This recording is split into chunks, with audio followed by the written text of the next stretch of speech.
Good evening, YouTube friends and family. Len here on the Matthew 419 channel. I am just out on a bike ride with my little girl. We are at the park. It's getting close to sunset. It's a really beautiful Wisconsin night in the autumn. And I just wanted to make a video to thank everybody. You know, I was really skeptical about putting up my last video, kind of pouring out my own emotions, and not for, I guess I don't have any fear, I guess, of what people think of me necessarily, but anytime you show any level of transparency, there's a risk involved. So I just appreciate the outpouring of respect and love that everyone has shown on both sides of the great debate. I think that we all recognize that there's more to this life than YouTube and the arguments that are happening. So my daughter's behind me somewhere. Let's see if I can see her through this camera. She said she wanted to make a video. So I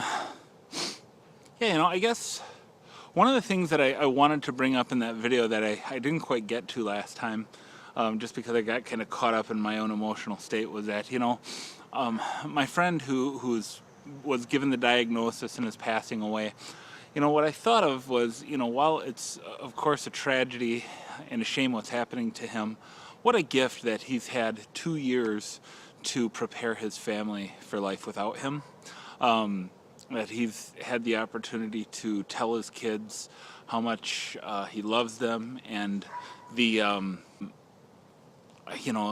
take it for granted. We really do take it for granted that we have another day left. So we put off important conversations and uncomfortable conversations, whether they be good or bad.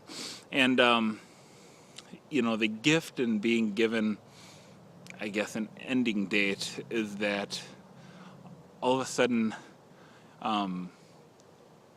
those things that seem uncomfortable, your comfort level becomes significantly less important, and the importance or the urgency of the things that need to be taught become more important. So that was really, as I was thinking about that on Friday when I made that video, that was one of the things that I wanted to come across that didn't come across. So I guess I'm taking my mulligan here and talking about that again. So anyhow, my daughter and I were on a bike ride, and I want to show you the bike that I'm riding. And there's a couple of lessons in this too, by the way.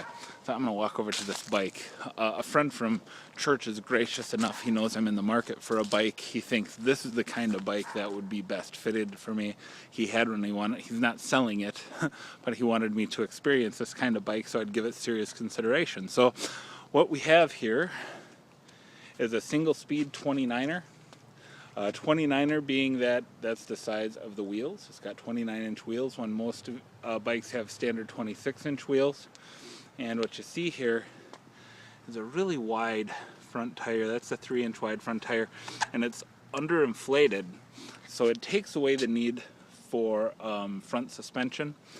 Front suspension is very popular and kind of in vogue these days, but you do lose a little bit of your power and pedaling and things like that. So single speed, meaning that there is no gearing in this whatsoever. So it just has no derailleur, just one gear, one chain, no upshifting, and it has one single rear disc brake on it. And then this is Chloe's bike. Come here, Chloe. Come here. I found the perfect spot for you to preach. You did? Oh yeah? That's cool. So Chloe, this was a big hill to get up to get to this park, and it was my idea. So fat dad needs to lose weight anyways. So Chloe, come and tell everyone about your bicycle.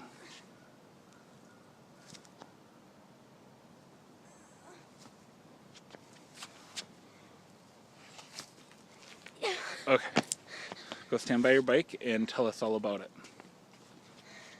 It's purple and I like it. The end. So, Chloe's not going to like me telling you this, but No, Dad, there's an important lesson, Chloe. There's an important lesson here, okay? Chloe is going to be 11 in 2 weeks, and she just learned how to ride her bike. She's a little embarrassed by this. However, we've been trying to teach Chloe how to ride a bike for 5 years now. Every year we buy a new bike. This is going to be the year. And, you know, I've always done the traditional hold on to the back seat and the handlebars, run alongside, let her go, and she falls inevitably, and it becomes very discouraging. She ran into a bench once. That was a year or two ago, and that hurt. So this is a sign of autumn in Wisconsin. So anyhow, so what I discovered in teaching Chloe how to ride a bike is that sometimes I get in the way. And I was getting in the way. I wasn't paying attention to Chloe's style of learning.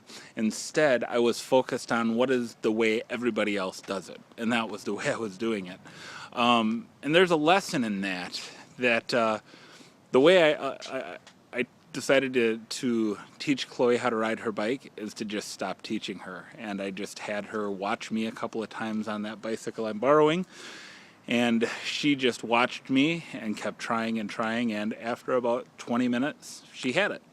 And a day later, we went on our first bike ride together as father and daughter. We went about 6 miles. That was awesome.